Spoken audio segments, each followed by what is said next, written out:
거예요. 그러면 우리가 의문을 가져봅시다.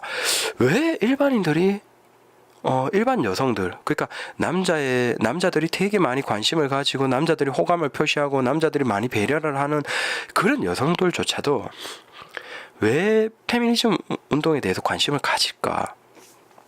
자, 이 부분이 중요해요. 지금 우리 사회의 어떤 페미니즘 문제에서 가장 민감한 부분은 계속 이걸 톡톡톡 건드리는 거예요.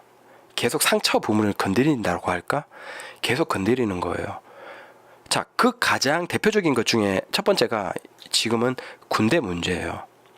우리가 그 어느 여성 모델의 군 입대, 군대 관련 얘기로 굉장히 이슈가 됐죠. 거기에 대해서 유튜브에 보시면 많은 어떤 반응들이 있어요. 아주 유명하신 분들부터 대응을 했지만 거기에 대해서 이해가 안 된다. 그러면 니들도 군대 가라. 아니 너희들도 그냥 군대 가면 되지 않냐. 그렇게 쉬워 보이면 뭐 이런 식으로 대응을 바로 해버리죠. 사실 그게 이상한 게 아니에요.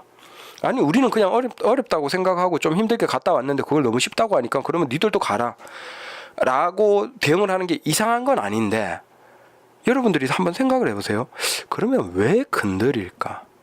왜 군대 문제를 자꾸 건드릴까? 왜 군대를 쉽다라고 생각을 하고 쉽다, 군대 별거 아니다, 군대 별거 아닌데 갔다 온 남자들이 너무 유세 떤다라고 계속 남자들의 어떤 그런 부분을 톡톡톡톡톡 건드릴까요? 이게 포인트예요. 여러분들이 지금 정반대의 페미니즘 운동을 하는 그 주도 세력이라고 생각을 해보세요. 자, 여러분들이 페미니즘을 지금 가장 이끌고 있는, 직간접적으로 이끌고 있는 주도 세력이에요. 그러면 여러분들은 어떻게 할 것 같아요? 이 부분이 중요해요. 여러분들은 단순히 여러분들의 주장은 사실 일반적인 여성들과는 좀 괴리가 있어요. 거리가 있어요. 이러다 보니까 일반 여성들이 쉽게 여러분들의 주장에 동의를 하지 못해요. 자, 그러면 일반 여성들이 스스로 여러분들에게 관심을 갖도록 하려면 어떻게 해야 될까요? 그러니까 여러분들이 일반 여성에게 아무리 목소리를 내도 사실 서로 뭐랄까 좀 벽이 있어요. 보이지 않는 벽이 있어요. 페미니즘 운동을 열심히 하는 분들과 일반 여성들은 벽이 있어요. 근데 여러분들이 여기를 아무리 꺼집어 이쪽으로 들어오게 하려고 해도 들어오지 않아요. 자, 그러면 반대로 한번 하면 되는 거예요.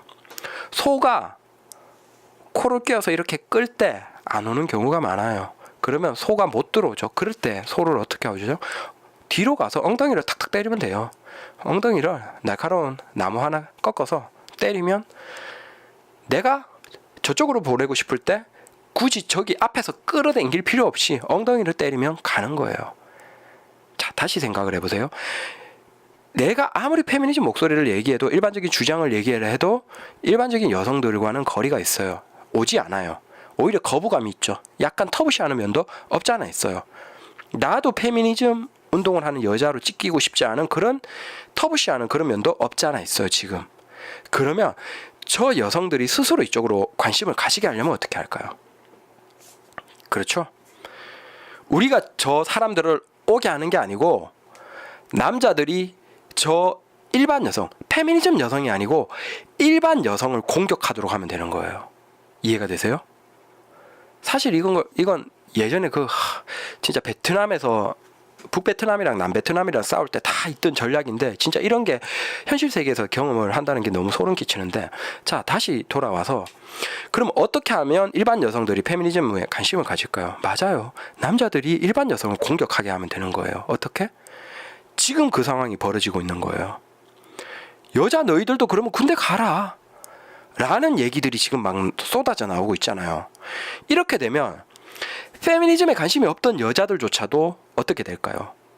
사실 그 여자들도 군대 가라라고 얘기를 하는 사람들은 사실 일반 여성에 대해서 너희들도 군대 가라고 얘기를 하는 게 아니죠. 군대가 너무 쉽다라고 얘기를 하는 사람들이 소수 있기 때문에, 아니 남자가 가고 싶어서 갔냐, 그거 아니잖아, 우리도 어쩔 수 없이 나라 지키기 위해서 하지만 가기 싫은 것 같지 않냐, 그걸 왜 이렇게 무시를 하냐라는 항의의 의미예요. 그건 우리가 다 이해해요. 근데 문제는 뭐냐면 우리 사회가 너무 빠르게 단편적으로 흘러가기 때문에 그 앞뒤를 다 보지 않아요. 그럼 어떻게 된다? 그래, 그러면 야 모델 너 군대 그거 별거 아니면 여자 너희도 군대 가라고 많은 얘기들이 튀어나오는 거예요. 자, 이렇게 얘기가 튀어나오면 어떻게 될까요? 페미니즘 운동을 적극적으로 끄는 사람들은 성공한 거예요. 왜? 자, 이게 페미니즘 운동을 하는 사람들 입장에서는 남자들의 도발을 계속 끌어내는 거거든요.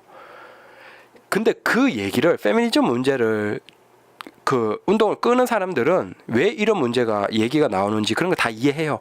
하지만 중요한 건 그 사람들 말고 일반 여성이 그런 주장, 여성도 그러면 군대 쉬워 보이면 여성도 군대 가라는 그런 남성들의 주장을 일반 여성들이 딱 경험하면 어떻게 될까요? 그거예요. 내 인연을 이제 군대 가라고 한다고? 아니, 지금 우리 사회는 엄연히 남녀의 역할이 나눠져 있는데, 자, 일반 여성의 기준이에요. 우리 사회는 남녀의 역할이 나눠져 있고, 남자는 국가를 지키고 어떤 가장적인 역할이 크고, 여자는 상대적으로 가정을 많이 가꾸고 가정에서 어떤 엄마의 역할로 중요한 행동을 뭐 한다, 어떤 역할이 분배되어 있다라는 전통적인 생각을 가진 여성들, 일반적인 여성들. 아니, 물론 꼭 여성들이 가정에서 그렇게 해야 된다는 게 아니고, 우리의 일반적인 전통적인 가정상이 그렇고, 물론 여성분들이 이제 사회 진출 많이 하고 일도 하지만 가정에서 이제 결혼하고 나면 아이 낳고 이런 식으로 하시는 분들도 많잖아요. 그런 걸 꿈꾸는 여자분들도 많잖아요. 일반적인 여성의 그런 생각, 그러니까 그런 페미니즘과 관련 없는 분들조차도 여자도 군대 가라는 남성의 얘기를 들어보면 어떻게 될까요? 아니, 우리 사회는 엄연히 남자 여자의 역할이 어느 정도 나눠져 있는데 나는 여성의 역할이 좋은데 나보고 군대 가라고? 아니, 그러면 우리가 애도 낳고 예쁘게 가정도 꾸리는데 우리가 군대까지 가라고? 왜 그렇게 우리가 힘들어져야 돼? 라고 생각을 해버리는 거예요. 아니, 물론 이 정도까지는 아니지만 쉽게 말해서 이게 무슨 얘기인지 아시겠죠? 계속 남자들을 도발시키는 거예요. 계속 남자들의 어떤 그런 부분들을 도발시키면 남자들이 거기에 대해서 굉장히 감정적으로 바로 탁 대응을 해버리죠. 감정적으로 탁 대응하고 나오는 그런 어떤 얘기들은 페미니즘 문제가 아니고 일반 여성들에게 그 남자들 입에서 감정적으로 나와버린 그 얘기들은 일반 여성에게, 아니, 우리가 왜 이렇게 피해를 봐야 돼? 아니, 우리에게 왜 그런 얘기를 해? 아니, 그러면 진짜 여자들이 피해를 보는 게 맞구나라고 그분들이 착각을 하게 만들어버려요. 자, 이 구조가 보여요?